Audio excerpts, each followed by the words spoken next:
Et voilà, les caprices des fans de Marvel, c'était une boîte de Pandore et maintenant elle est ouverte, et pas qu'un peu. Ils avaient réclamé pour No Way Home le multiverse, maintenant ils réclament le multivers, les trois Hulk, Eric Bana, Edward Norton et Mark Ruffalo, et c'est du gâchis, puisque le seul film que je veux voir moi, c'est un multiverse de Tante May, dans une salle Pathé Plus X 4D avec odeur d'eau de Cologne et crème Nivea Sopalin fournie à l'entrée. Ici votre fidèle commis des comics, vous êtes dans l'émission qui fait le tour de l'actu de l'industrie du comic book et de tous ses dérivés, c'est le 331e JT Comics. Je vois qu'il y a beaucoup de débats sur le look de l'homme mystère dans le film The Batman, mais on avait compris qu'ils étaient partis dans un délire minimaliste quand on a vu qu'ils ont déguisé Colin Farrell en Harvey Weinstein pour le pingouin. Il est temps pour nous justement de sauter sur les news de la semaine. Trop mimi. Et aujourd'hui j'ai envie de commencer par une news avec un grand M, le M de Mignon, le M de Miles, le M de Morales, puisqu'on a parfois tendance à diaboliser la communauté des geeks, des fans de comics, en prenant les pires des exemples, notamment dans les fans de Snyder, mais pas cette fois, puisque c'est l'éditeur Tom Brevoort, qui est chez Marvel Comics, qui dit qu'il ne se passe pas un seul jour depuis la sortie de Spider-Man No Way Home sans qu'il ne reçoive des mails de fans qui lui proposent à minima les titres pour la prochaine trilogie de Spider-Man à base des meilleurs jeux de mots sur Home. D'ailleurs moi je propose un Spider-Man versus Electro Kilo Home, ou alors un spin-off à Marseille qui s'appellerait Spider-Man Allez l'homme, allez l'OM, pour Flash Thompson qui viendrait jouer dans le club marseillais. Il reçoit aussi tout plein d'idées de scénarios pour un Amazing Spider-Man 3 avec Andrew Garfield, pour un Spider-Man 4 avec Tobey Maguire, donc ça crée des passions. Mais alors là où pour moi ça prouve à quel point les comics sont puissants, c'est qu'il dit aussi recevoir plein de lettres de très jeunes acteurs qui rêvent d'incarner Miles Morales, le Spider-Man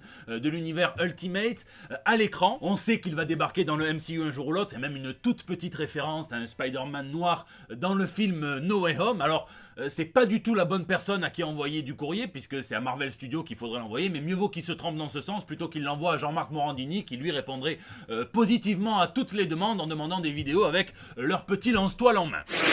Guacamole. Aïe aïe aïe, le co-créateur de The Walking Dead va vraiment finir par écrire une série sur Daredevil ou sur She-Hulk, puisqu'il passe plus de temps au tribunal que Nicolas Sarkozy. Robert Kirkman a d'abord été plaignant dans un premier procès contre IMC pour les bénéfices de la série The Walking Dead qu'il a perdu, puis il a recommencé, il a réattaqué, et désormais c'est contre lui qu'on porte plainte, et pas n'importe qui, William Crabtree, qui est le coloriste des 50 premiers chapitres de la série Invincible, les comics, qui a été adapté récemment sur Amazon Prime et qui fait un carton monumental. Selon lui, le véritable patron de l'empire Skybound au sein d'Image Comics lui avait demandé à l'époque où il commençait à démarcher des studios pour une adaptation de renoncer à ses droits sur les comics pour justement faciliter les négociations. Ça c'est l'équivalent business de faire passer de la vaseline pour un soin pour rondelle. Apparemment il devait toucher 10% sur toutes les options, les adaptations, sauf que quand il y a eu l'annonce d'Amazon, il est revenu à la charge, et on lui a dit désolé mon pote, mais tu as renoncé à tes droits, en espérant que la justice fasse bien son travail. Et vraiment je le dis à tous les artistes, quand vous avez une décision importante à prendre, prenez aussi un conseil juridique. On va justement finir avec les propos de l'avocat de Crabtree qui n'a rien à envier à Negan, puisqu'il dit la fraude et la tromperie sont devenues des pratiques commerciales courantes pour Kirkman, et il semble que ce soit là que réside sa véritable capacité créative. Oups! De petites bourdes chez les Big Two. On rappelle que l'erreur est humaine, donc allez-y mollo sur les jugements premiers dans les commentaires. On commence avec DC, où dans les previews de Superman Son of Kal-El numéro 6, on avait vu un duo qui semblait intéressant, puisque John Kent devait être réuni avec Tim Drake, et que ça en faisait un petit numéro des fiertés, puisque les deux personnages ont récemment été déclarés ouvertement bisexuels. Donc les libraires se sont dit que ça pourrait peut-être intéresser un petit peu plus la communauté LGBTQ+, en plus des autres lecteurs, et donc ils en ont pris un petit peu plus, et finalement c'est eux qui l'ont eu dans le huc, puisque dernièrement on a appris qu'en fait il s'agissait d'un retour d'un duo iconique, celui des Super Sons, Damian Wayne, qui en fait a remplacé Tim Drake. C'est ça quand tu adoptes tout plein d'orphelins, ou bien que tu es le plus grand détective du monde, mais que tu couches quand même avec la fille d'un grand terroriste, sans imaginer qu'il peut sortir une petite bombe 9 mois plus tard. Tom Taylor, qui est le scénariste de la série, explique qu'il s'agit d'une erreur de la part de John Timms, qui croulait sous le boulot, qui s'est tout simplement trompé de modèle de référence. En tout cas, c'est marrant de voir les avant-après, et puis toujours chez DC, ils ont confondu deux personnes, cette fois deux artistes, même si vous allez voir que c'est c'est plus subtil que ça, puisque ils ont mis du Walt Simonson, excellent, hein, en couverture de l'omnibus qui est dédié à John Byrne. Donc on peut dire qu'il y a clairement une couille dans le potage, mais pas tellement, puisqu'en fait c'est le 4e monde revisité par John Byrne, qui a été créé par Jack Kirby, et c'est Walt Simonson qui avait fait toutes les couvertures, quasiment toutes. Mais c'est l'artiste en personne qui dit qu'il trouve pas ça normal qu'ils aient mis ses dessins à lui dans un omnibus consacré à Byrne, qu'ils auraient pu soit prendre une illustration à lui et en faire une couverture, soit carrément sortir le petit carnet de chèques, un petit billet et lui demander une commission exclusive, une nouvelle couverture. C'est toujours sympa de voir un petit peu de solidarité entre artistes.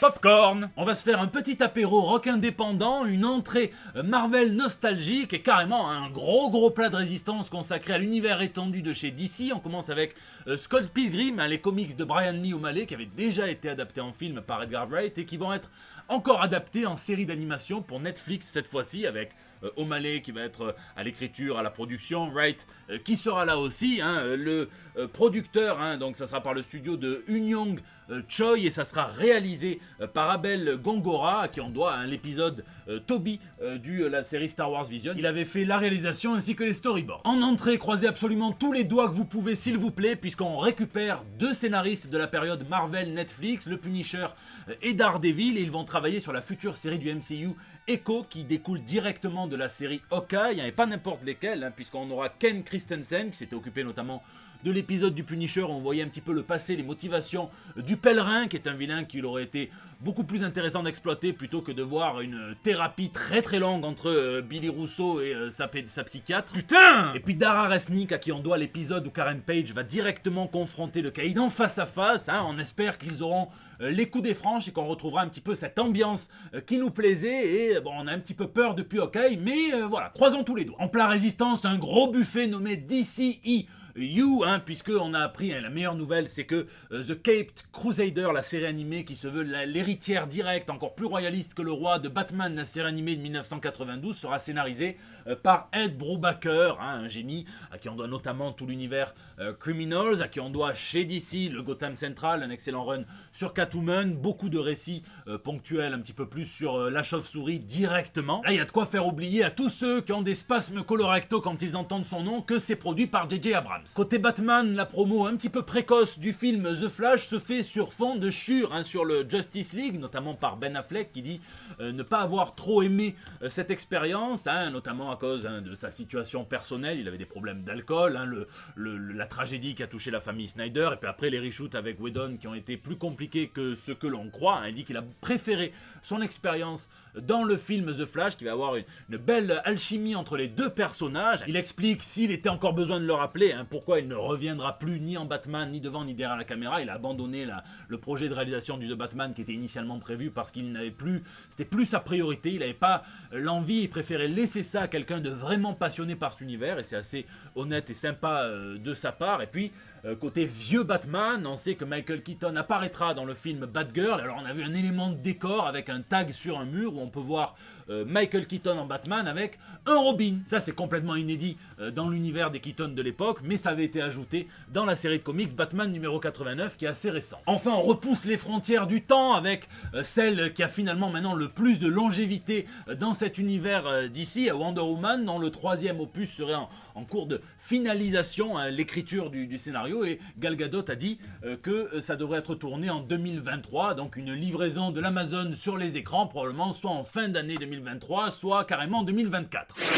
Beaujolais! Autant j'ai jamais compris l'engouement pour le Beaujolais, puisque si je veux un alcool qui a le goût banane, j'ai qu'à verser du muesli dans mon bourbon, et là je comprendrais qu'on m'exclut de la communauté citoyenne pour irresponsabilité, et je me laisserai tout à fait emmerder. Moi ce que j'aime c'est les bons comics nouveaux, les attendre, les savourer. Alors cette semaine on a des très grands crus qui ont été annoncés, puisqu'on sait quel sera le Garth Ennis nouveau, le co-créateur de Preacher, de The Boys, dont on sait que la 3e saison débarque sur Amazon Prime dès le 3 juin prochain, avec notamment l'épisode Herogasm qui débarquera mi-juin. Et encore une fois avec Ennis, ça commence comme une blague de bigard, c'est l'histoire d'une pute, ou plutôt de plusieurs dizaines d'entre elles qui se droguent pour pouvoir encaisser tous les désirs sexuels des super-héros en rut qui se réunissent pour une grande orgie sur une île, et c'est là qu'on va vraiment tester les limites d'un grand studio comme Amazon Prime qui se veut ouvert et qui ne refuse quasiment rien. À suivre donc, tout comme les 8 histoires directement écrites par Garth Ennis pour ressusciter le magazine Action, hein, là ça sera chez l'éditeur 2000 AD, et donc à l'époque c'était en 1976, hein,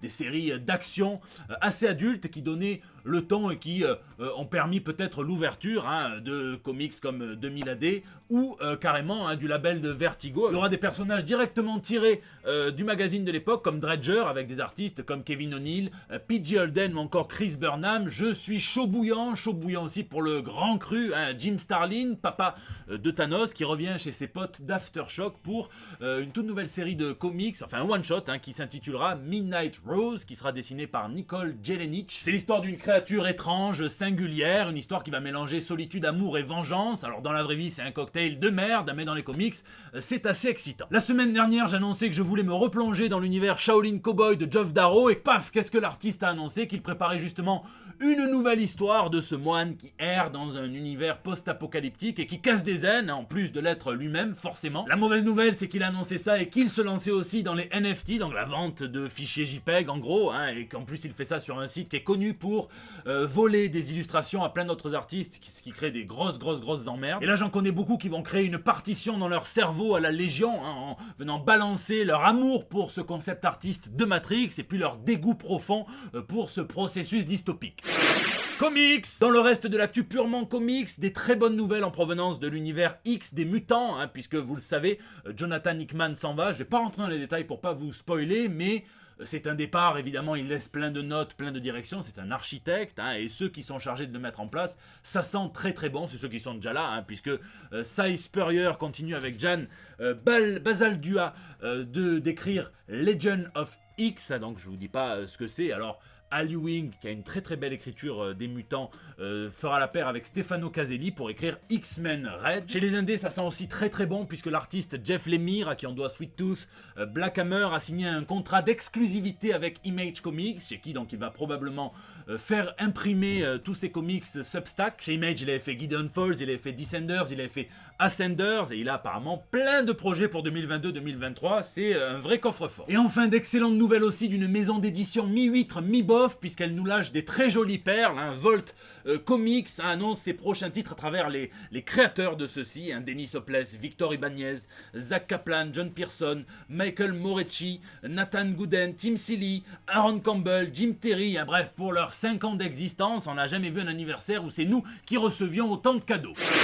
Lisez. Alors cette semaine, j'ai eu le temps de rattraper encore un petit peu mon retard sur les X-Men. J'en suis au Hellfire Gala, hein, qui sortira bientôt en France. Il y a déjà le deuxième qui est prévu en VO. Hein, c'est excellent. C'est une grande sauterie organisée par Emma Frost pour célébrer la culture mutante. Évidemment avec beaucoup de diplomatie, beaucoup de stratégie, hein, donc plus si affinité, c'est clair et net. En gros, il y a plein de personnalités humaines et non mutantes qui sont invitées sur Krakoa, hein, donc vous avez des célébrités, des hommes politiques, beaucoup de héros, et je trouve que c'est Al Ewing qui s'en sort pour l'instant le mieux dans l'écriture de ces relations qui sont un petit peu bizarres entre les mutants et les non mutants, notamment une scène avec Captain America qui est très jolie. Il y a aussi une scène avec deux personnages cruciaux, mais hop, Motus et bouche cousue, je vous laisse me dire ce que vous lisez ou geekez dans les commentaires, puisque c'est la fin de ce JT Comics. Je vous remercie d'être toujours de plus en plus nombreux à vous suivre. Il y a eu des nouveaux abonnés, donc bienvenue sur la chaîne. Merci pour vos pouces bleus, merci pour vos partages sur Facebook, vos tweets, vos retweets, vos intégrations dans les stories Instagram. Je vous laisse me dire ce que vous en pensez, réagir dans les commentaires sur YouTube où je lis chacun d'entre vous. J'essaie de vous répondre, hein, suivant le temps disponible. Hein. Je vous laisse réagir aussi sur les réseaux sociaux. Vous me laissez vos petits messages pour El Bando del Pueblo, votre espace de liberté depuis 331 JT maintenant. Je vous fais d'énormes bisous et je vous donne rendez-vous la semaine prochaine pour des nouvelles toutes fraîches. Bon je reviens d'un multivers où DSK est président depuis 2 mandats et il vient d'instaurer un pass vaginal sur l'ensemble du territoire national. Je sais pas quoi en penser, j'ai peur.